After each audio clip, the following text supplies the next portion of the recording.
Alright,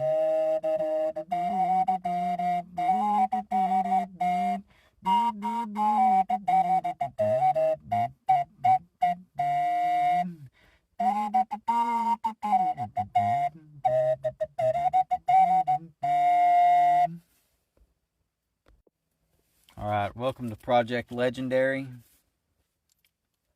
In this program, I'm going to be reading A Wizard of Earthsea. It's the first book of the Earthsea cycle by Ursula K. Le Guin. And I think I read 2 or 3 of the books. Apparently, there's more than I knew, whatever. And she gets banned in some places. Ursula gets banned in some places. So that's how you know it's the good books, right? But without telling you, I don't want, of course I don't want to tell you everything about it. But I love these books. There's lots of meditations about life and stuff to carry with you in these books. And they're not like a normal, like in Project Florida there, in the Xanth books, I'm betting that there is, that Bink lives happily ever after, yada yada, and we're not gonna see him get like old and frail or disgraced or anything like that. Not so in Earthsea. I don't want to tell too much, but you see the whole, like, the scope of our main character's career, I reckon. It's very interesting. She goes, it's not the standard thing. Alright, it's one of those books that opens with a poem from some work of literature. Also, there's maps. There's a lot of different places in this. And maybe I'll work out how to get you guys a reference map or something.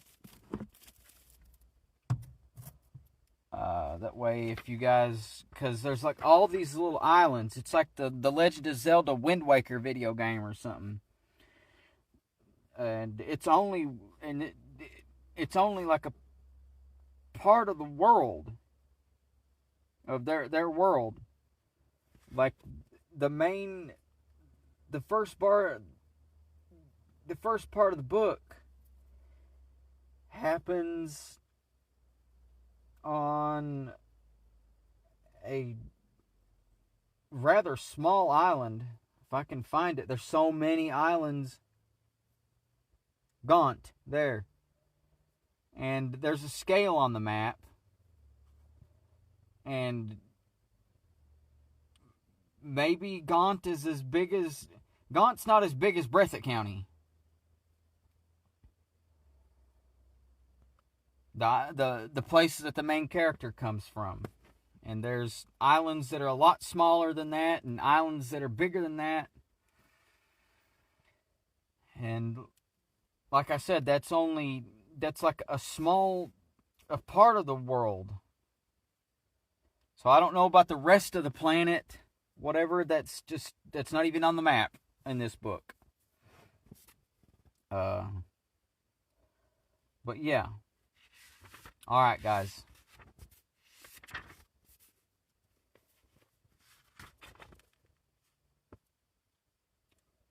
Only in silence the word. Only in dark the light. Only in dying life. Bright the hawk's flight on the empty sky. The creation of Ea.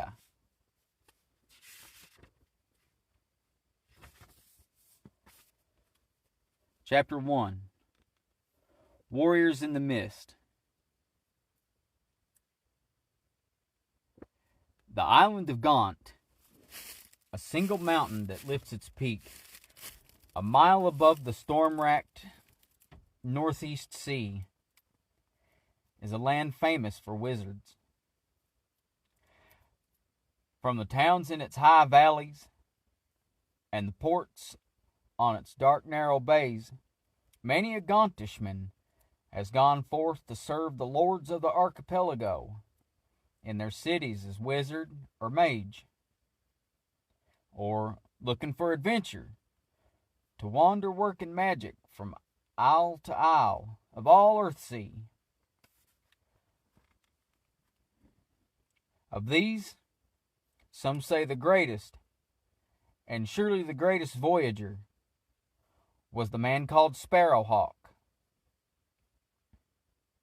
who in his day became both Dragon Lord and Archmage. His life is told of in the Deed of Ged and in many songs, but this is a tale of the time before his fame, before the songs were made. He was born in a lonely village called 10 Alders, high on the mountain at the head of the northward vale. Below the village, the pastures and plowlands of the vale slope downward, level below level, towards the sea, and other towns lie on the bends of the river Ar. Above the village, only forest rises ridge behind ridge to the stone and snow of the heights. The name he bore as a child, Dooney, was given to him by his mother, and that and his life were all she could give him, for she died before he was a year old. His father, the bronzesmith of the village, was a grim, unspeaking man, and since Dooney's 6 brothers were older than he by many years, and went one by one from home to farm the land or sail the sea or work as smith in other towns of the northward vale,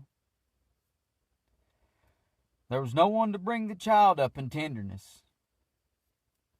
He grew wild, a thriving weed, a tall, quick boy, loud and proud and full of temper. With the few other children of the village, he herded goats on the steep meadows above the river springs, and when he was strong enough to push and pull the long bellows sleeves, his father made him work as a smith's boy, at a high cost in blows and whippings.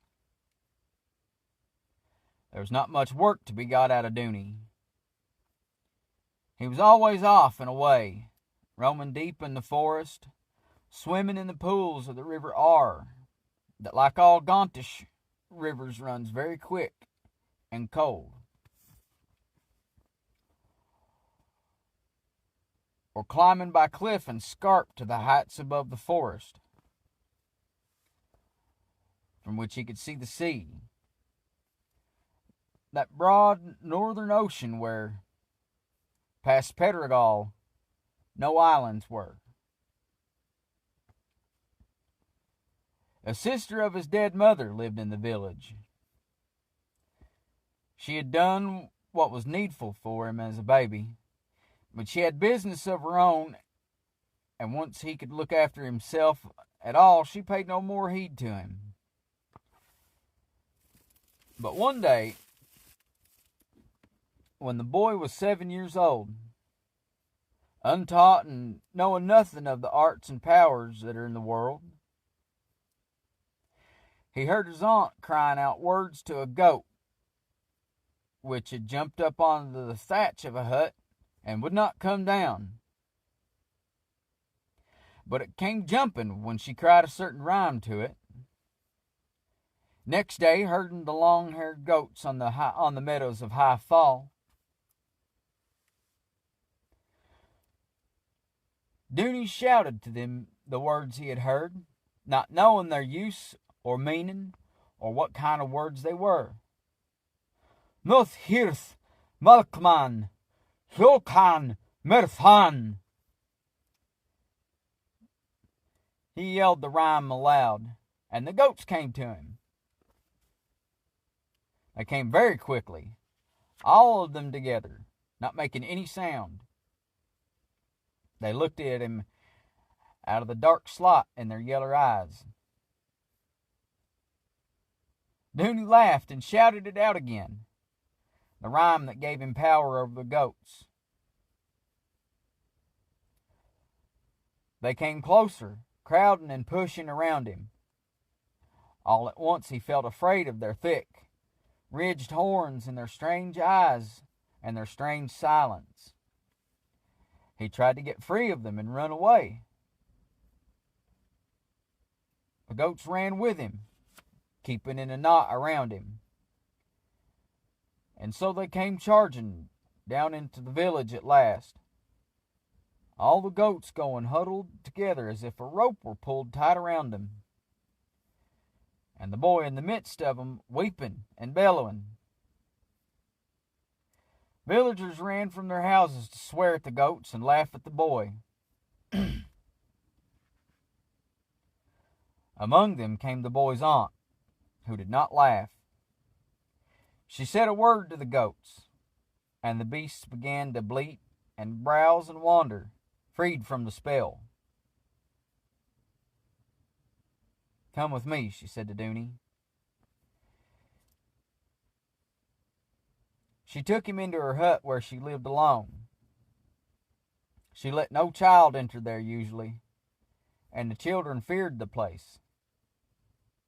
It was low and dusky, windowless, fragrant with herbs that hung drying from the cross pole of the roof. Mint and moly and thyme, yarrow and rushwash and paramal, king's foil, cloven foot, tansy, and bay.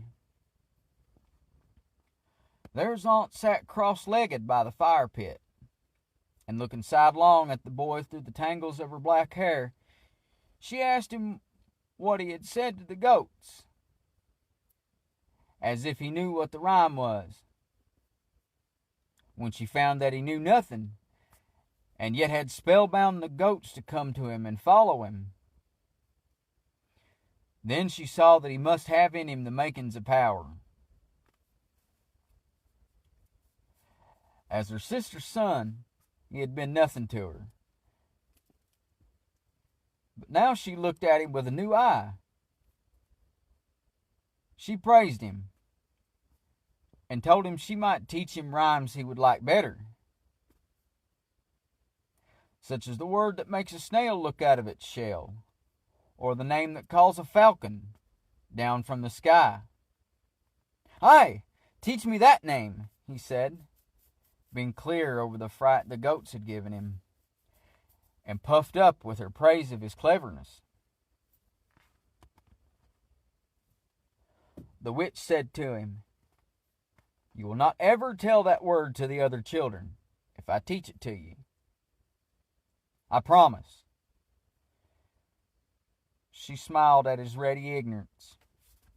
"Well and good, but I will bind your promise. Your tongue will be stilled until I choose to unbind it, and even then, though you can speak, you'll not be able to speak the word I teach you where another person can hear it. We must keep the secrets of our craft." "Good," said the boy, for he had no wish to tell the secret to his playmates, liking to know and do what they knew not and could not. He sat still while his aunt bound back her uncombed hair and knotted the belt of her dress, and again sat cross-legged, throwing handfuls of leaves into the fire pit, so that a smoke spread and filled the darkness of the hut. she began to sing. Her voice changed sometimes to low or high, as if another voice sang through her.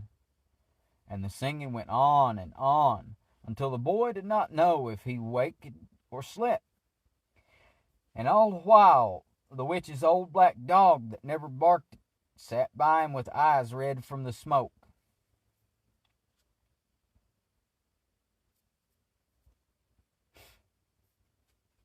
Then the witch spoke to Dooney in a tongue he did not understand, and made him say with her certain rhymes and words until the enchantment came on him and held him still. "Speak," she said to test the spell. The boy could not speak, but he laughed. Then his aunt was a little afraid of his strength, for this was as strong as a spell as she knew how to weave.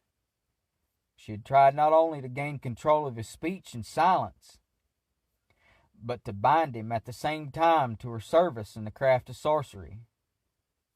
Yet even as the spell bound him, he had laughed.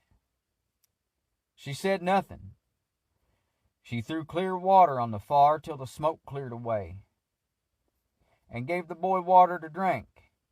And when the air was clear and he could speak again, she taught him the true name of the falcon, to which the falcon must come. This was Dooney's first step on the way he was to follow all his life, the way of Majory, the way that led him at last to hunt a shadow over land and sea to the lightless coasts of Death's kingdom. But in those first steps along the way, it seemed a broad, bright road. When he found that the wild falcon stooped down to him from the wind when he summoned him by name, lighting with a thunder of wings on his wrist like the hunting of birds of a prince, then he hungered to know more such names, and came to his aunt, begging to learn the name of the Sparrowhawk, and the osprey, and the eagle. To earn the words of power, he did all the witch asked of him, and learned of her all she taught, though not all of it was pleasant to do or know. There is a saying on Gaunt, weak is woman's magic, and there is another saying, wicked as woman's magic. Now the Witch of 10 Alders was no black sorceress, nor did she ever meddle with the high arts or traffic with old powers. But being an ignorant woman among ignorant folk, she often used her crafts to foolish and dubious ends.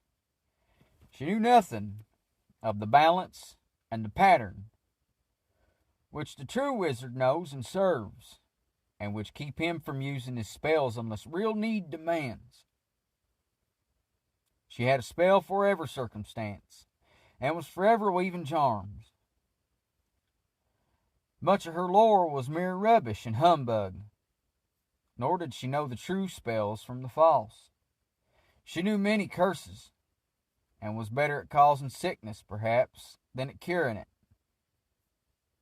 Like any village witch, she could brew up a love potion, but there were other, uglier brews she made to serve men's jealousy and hate.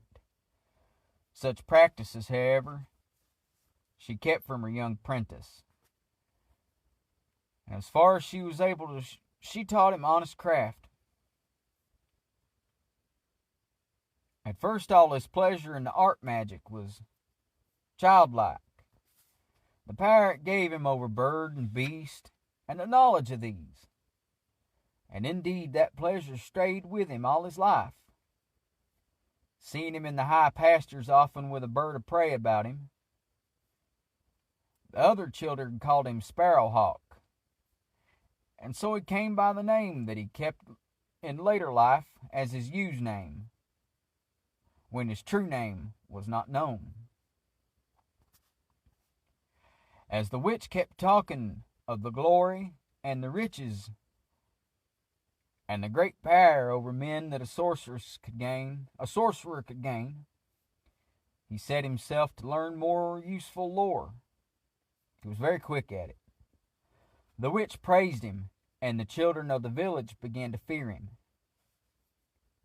And he himself was sure that very soon he would become great among men. So he went on from word to word and from spell to spell with the witch till he was 12 years old, and had learned from her a great part of which she knew. Not much, but enough for the witch wife of a small village, and more than enough for a boy of 12. She had taught him all her lore in herbals and healing, and all she knew of the crafts of finding, binding, mending, unsealing, and revealing. What she knew of chanters' tales and the great deeds she had sung him, and all the words of the true speech that she had learned from the sorcerer that taught her, she taught again to Dooney. And from weather workers and wandering jugglers who went from town to town of the northward vale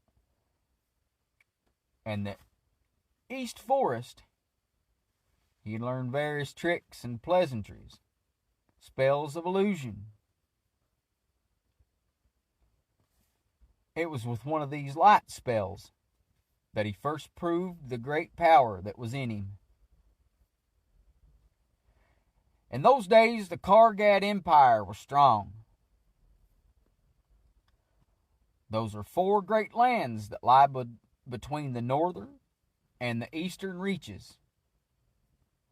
Karigo At, Atuan,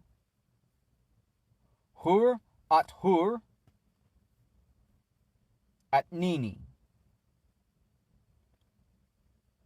The tongue they speak there is not like any spoken in the archipelago or the other reaches, and they are a savage people, white-skinned, yeller-haired, and fierce, liking the sight of blood and the smell of burning towns. Last year they had attacked the Toracles and the strong island Torahaven, raiding in great force and fleets of red-sailed ships. News of this came north to Gaunt, but the lords of Gaunt were busy with their piracy and paid small heed to the woes of other lands. Then Spevey fell to the Kargs and was looted and laid waste, its people taken as slaves, so that even now it is an isle of ruins. In lust of conquest, the Kargs sailed next to Gaunt, coming in a host. 30 great longships to Eastport. They fought through that town, took it, burned it. Leaving their ships under guard at the mouth of the River Ar, they went up the vale, wrecking and looting, slaughtering cattle and men. As they went, they split into bands, and each of those bands plundered where it chose. Fugitives brought warning to the villages of the heights. Soon the people of 10 Alders saw smoke darken the eastern sky. And that night those who climbed the high fall looked down on the vale, all hazed and red-streaked, with fars where fields ready for harvest had been set ablaze, and orchards burned, the fruit roasting on the blazing boughs, and barns and farmhouses smoldered in ruin.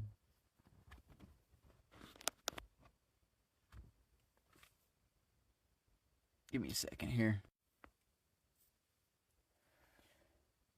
Some of the villagers fled up the ravines and hid in the forest. and some made ready to fight for their lives. Some did neither, but stood about lamenting. The witch was one who fled, hiding alone in the cave up on the Caperding Scarp, and sealing the cave mouth with spells. Dooney's father, the bronzesmith, was one who stayed, for he would not leave his smelting pit and forge where he had worked for 50 years. All that night he labored, beating up what ready metal he had there in the spear points, and others worked with him, binding these to the handles of hoes and rakes, there being no time to make sockets and shaft them properly.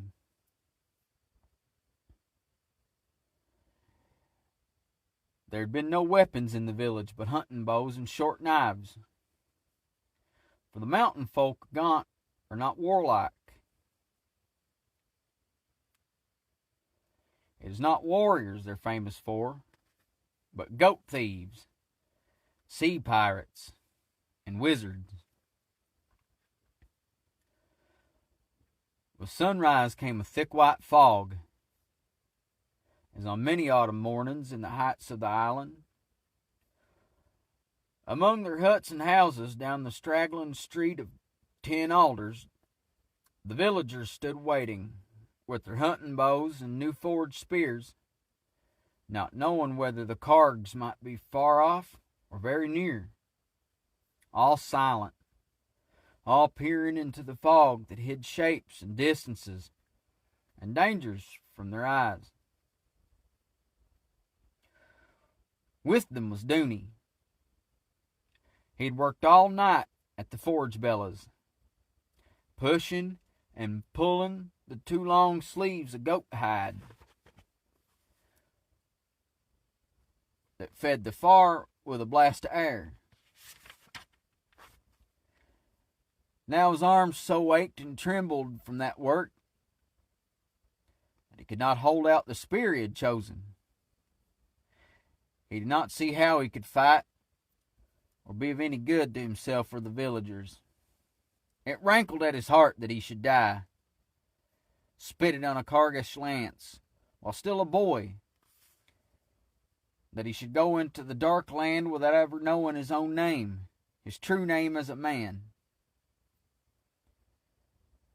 He looked down at his thin arms, wet with cold fog dew, and raged at his weakness, for he knew his strength. There was power in him, if he knew how to use it, and he sought among all the spells he knew for some device that might give him and his companions an advantage, or at least a chance. But need alone is not enough to set power free. There must be knowledge. The fog was thinning now under the heat of the sun that shone bare above on the peak on a bright day. As the mist moved and parted in great drifts and smoky wisps, the villagers saw a band of warriors coming up the mountain. They were armored with bronze helmets and greaves and breastplates of heavy leather, and shields of wood and bronze, and armed with swords and the long Cargish lance. Winding up along the steep bank of the Ar, they came in a plumed, clanking, straggling line, near enough already that their white faces could be seen, and the words of their jargon heard as they shouted to one another. In this band of the invading horde, there were about 100 men, which is not many, but in the village were only 18 men and boys. Now need called knowledge out. Dooney, seeing the fog blow and thin across the path before the cargs, saw a spell that might avail him. An old weather worker of the vale, seeking to win the boy as prentice, had taught him several charms. One of these tricks was called fog weaving, a binding spell that gathers the mists together for a while in one place.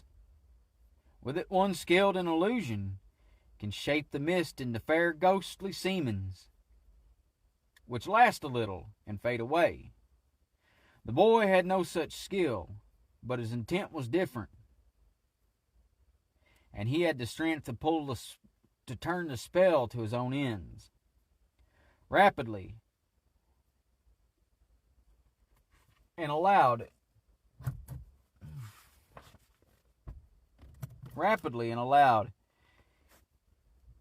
he named the places and the boundaries of the village, and then spoke the fog-weaving charm.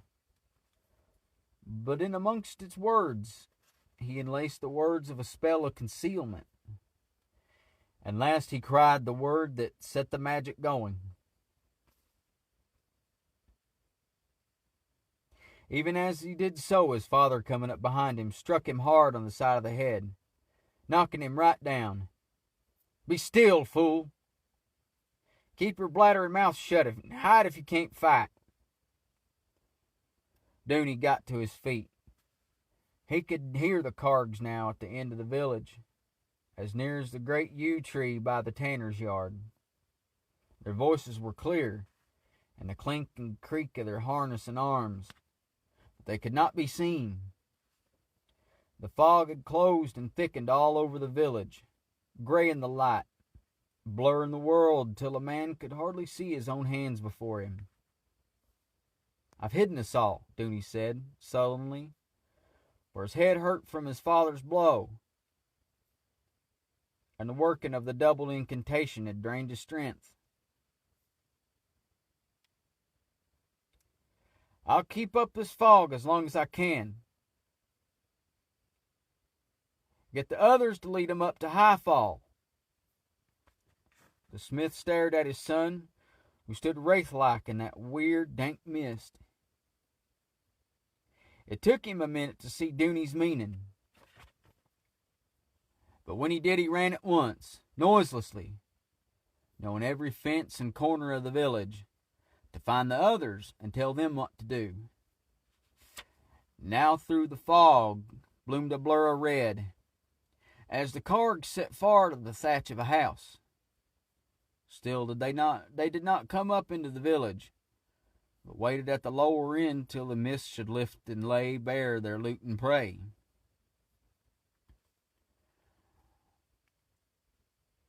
The tanner, whose house it was that had burned,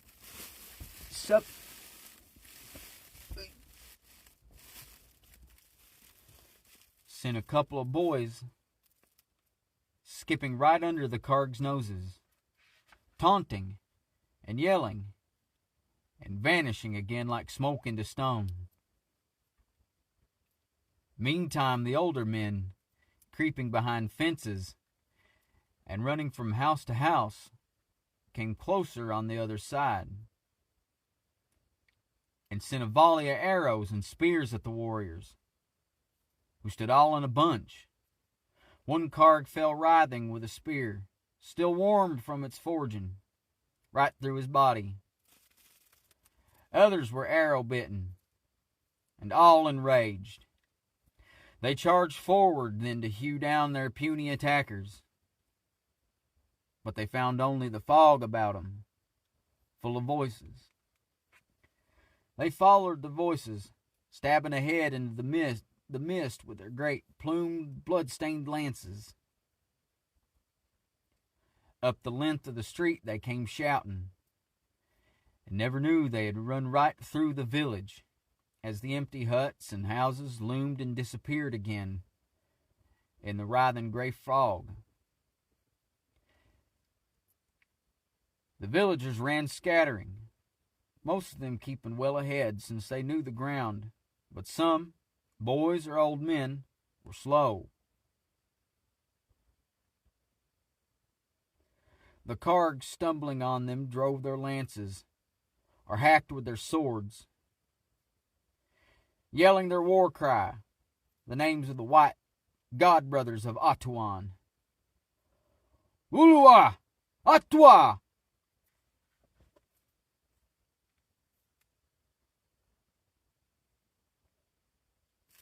Some of the band stopped when they felt the land grow rough underfoot, but others pressed right on, seeking the phantom village, following dim, wavering shapes that fled just out of reach before them.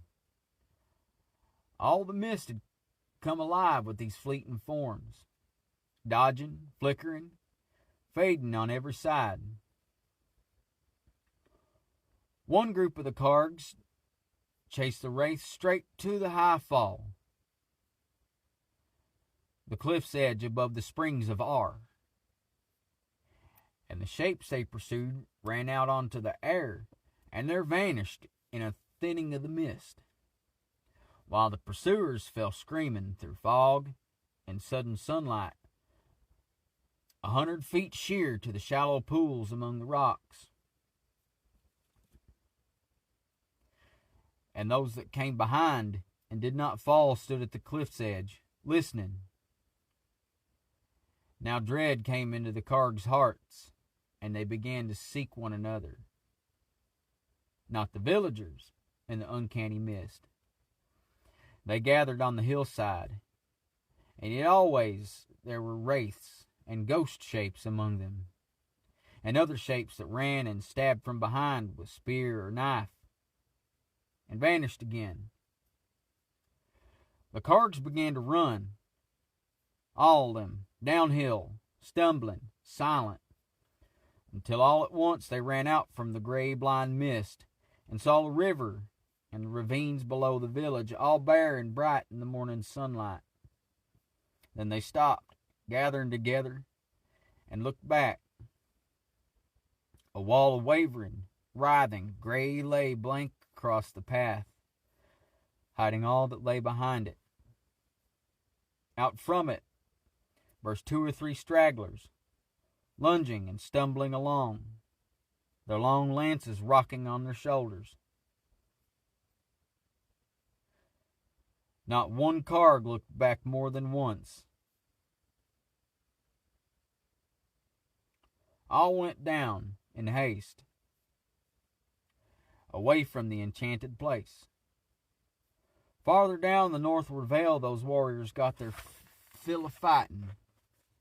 The towns of the East Forest, from Ovark to the coast,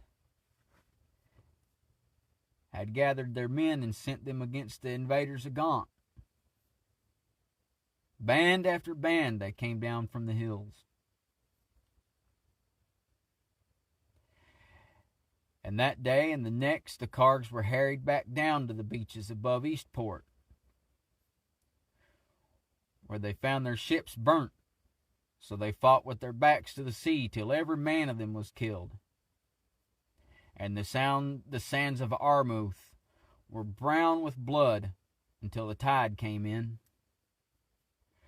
But on that morning in Ten Alders village, and up on the high fall,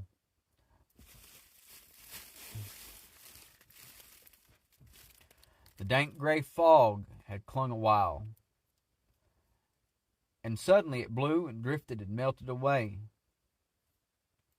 This man and that stood up in the windy brightness of the morning and looked about him wondering. Here lay a dead Karg with yellow hair long, loose, and bloody. There lay the village tanner, killed in battle like a king. Down in the village, the house that had been set afire still ablazed. They ran to put the fire out, since their battle had been won.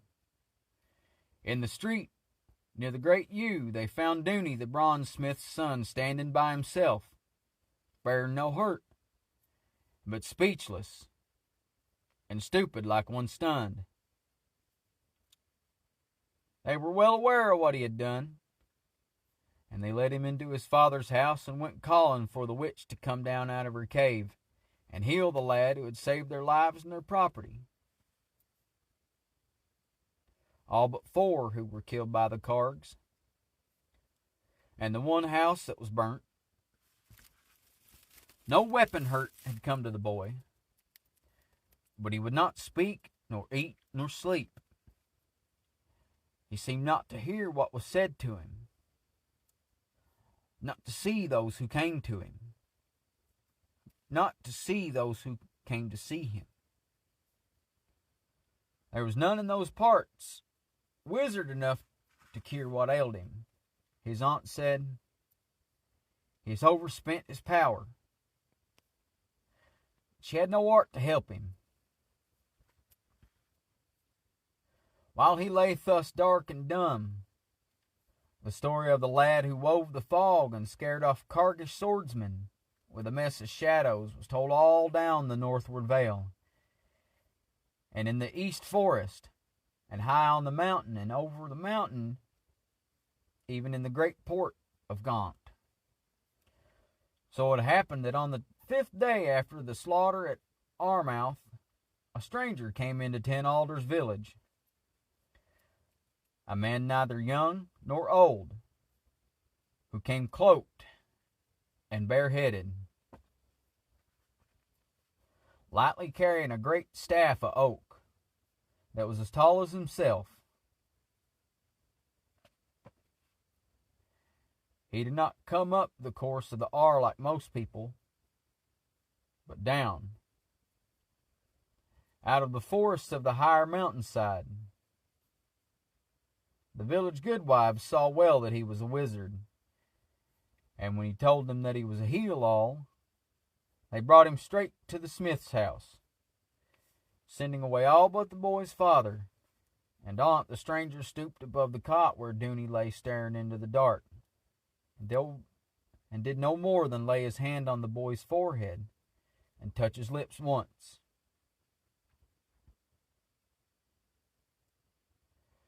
Dooney sat up slowly, looking about him. In a little while he spoke, and strength and hunger began to come back into him.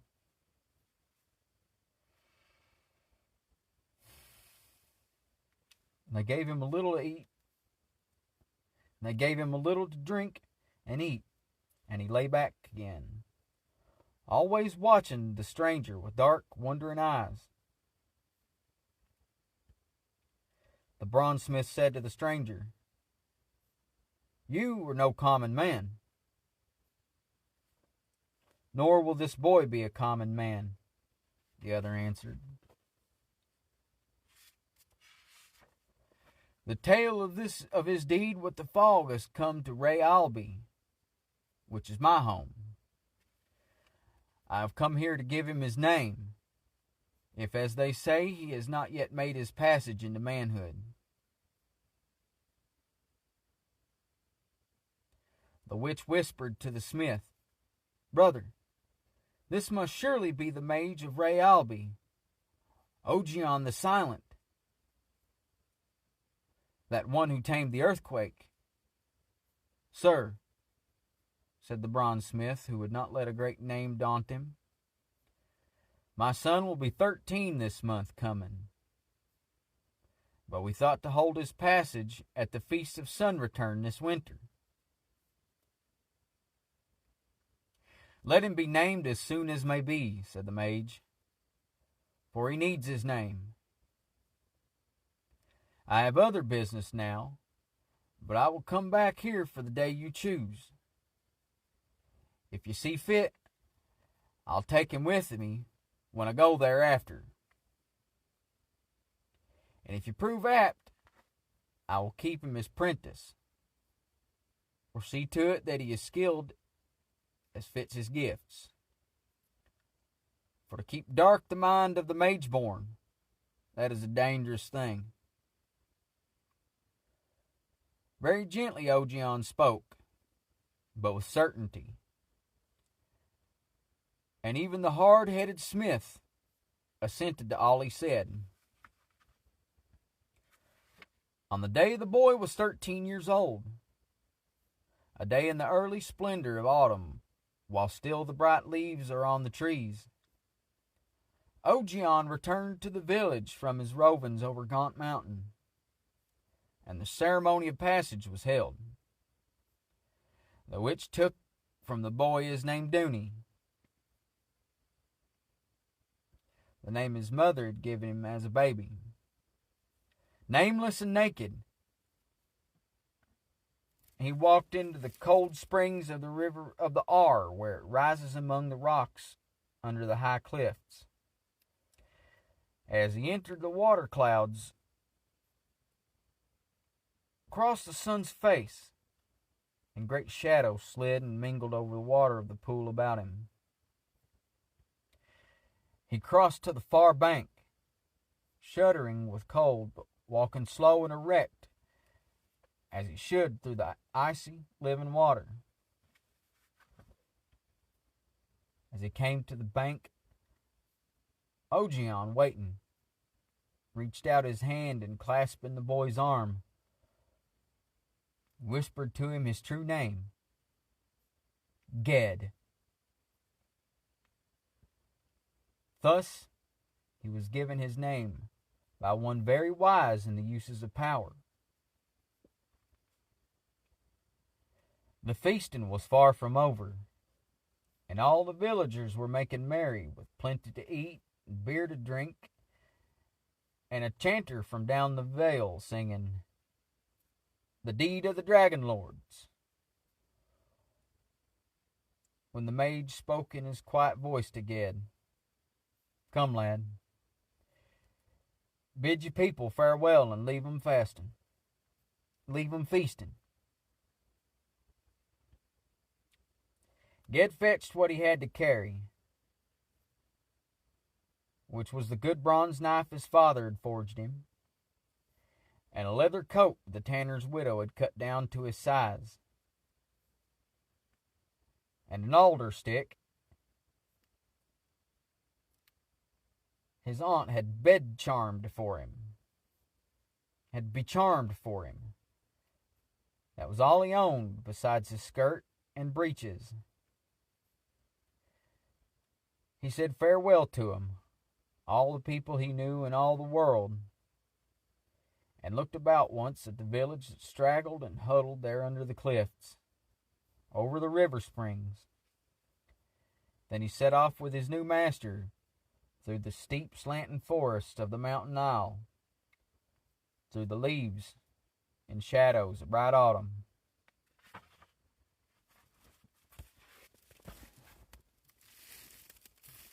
That's chapter 1. Thank you